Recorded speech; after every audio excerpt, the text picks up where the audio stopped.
Okay, Dave, go ahead. I want you to watch Dave. He's got a limp on the left side. He's had that for several weeks now. Come on back. No significant onset. He did have some left knee pain for a while, but just can't get away from this limp. Okay.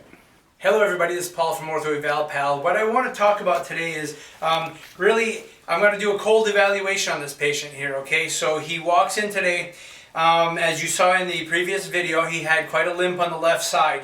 I'm just going to evaluate him fresh. I have not evaluated him yet today. So the problem is in the left leg.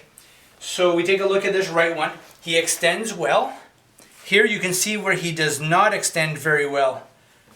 Now does that hurt? Not bad, but tight probably. Tight. As you're going to see, he's super tight, okay? Now, I'm maxing out his hamstrings right there. He has very limited dorsiflexion. I just cleared his lumbar spine, so he has no signs of a herniated disc. As far as temperature to his knees, one knee is not warmer than the other. If I take a look at his mobility, his patella mobility, on that side, it's pretty good. Now, we're going to check out this side. Not terrible, but he does have some crepitus underneath that kneecap. That was painful, right? Okay, I'm going to do a brush test on him. He has a mild amount of effusion in that knee, okay, compared to this knee. There's none on that side. You can just tell there's a little bit here. Can you tighten up this quad muscle? Nice quad. He has good extension. Tighten up this one for me. Okay, it's weaker than that one, but he doesn't fully extend this leg. All right, I want you to relax your leg. I'm going to check his ACL. Nice and snug. I have a nice endpoint there. PCL is good. Medial capsule at full extension or as close to extension as I can get. No problem there.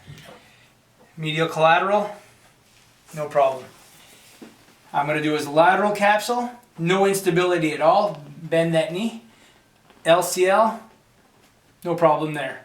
No instability. Okay. So I'm going to bend that knee. Let's see what kind of motion he has here. Any pain with that? So a posterior meniscal horn would be painful when we do that. Anterior meniscal horn would be painful when we do this. And he's not having a lot of discomfort. We're going to palpate his medial joint line. Any tenderness there? Lateral joint line. Any tenderness there? Okay. So remember, an effusion tells us that there's something going on intra-articularly. I like to do this test for a medial meniscus. I'm compressing the medial side, flexing and extending him. Any pain with that? No. Any nighttime pain? No. As you can see, his hip doesn't rotate very well because I think he's starting some early arthritis. Any pain on the outside of your knee when I do this? I'm compressing the lateral meniscus. No problem there. Okay. So I'm going to do a Clark sign with him. So I'm going to just give him a little bit of pressure. I'd like you to tighten up your quad slowly. And tell me if you have any problems with that. So he can't do that at all. Let's do it on this side. Same pressure, tighten. There's crepitus there, but he's able to tighten his quad. So I'm suspicious that he has some sort of peripatellar discomfort, dysfunction. He's not firing his quad very well, and he does not extend his knee very well. So what I'm going to do here, and I'm not going to keep you on while I do this, but I'm going to passively extend his knee for a little bit. I'm going to mobilize his patella medially, and I'm going to put a roll under his leg, and I'm going to activate his quad. And I'm going to do that all in the course of about 5 minutes, but I'm not going to let you sit here and go through all that. So make sure you stay tuned. We're going to see how well he walks after we're done doing this. Hi folks, so we're back. We've been doing some knee extension stretches. Okay, he gets down there better. Not quite as good as I'd like to, but this is just one session, 5 minutes.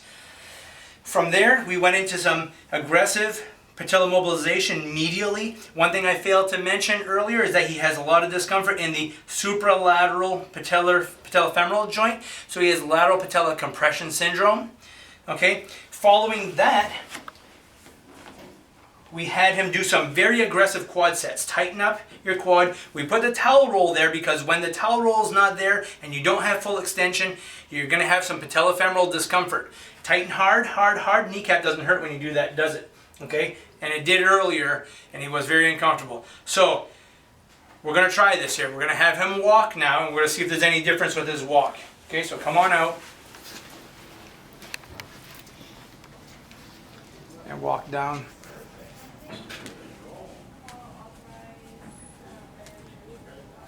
Much more symmetrical. Come on back. How does that feel? I feel like I'm walking a lot better. Okay, great. So the idea here, folks, is that, you know, like Dave just said, he said he can squat 300 pounds and he can keep in this range and it doesn't bother him at all. But when he tries to do a single leg squat or walk or isolate this quad, he ends up with some patello-femoral pain and he doesn't have any strength.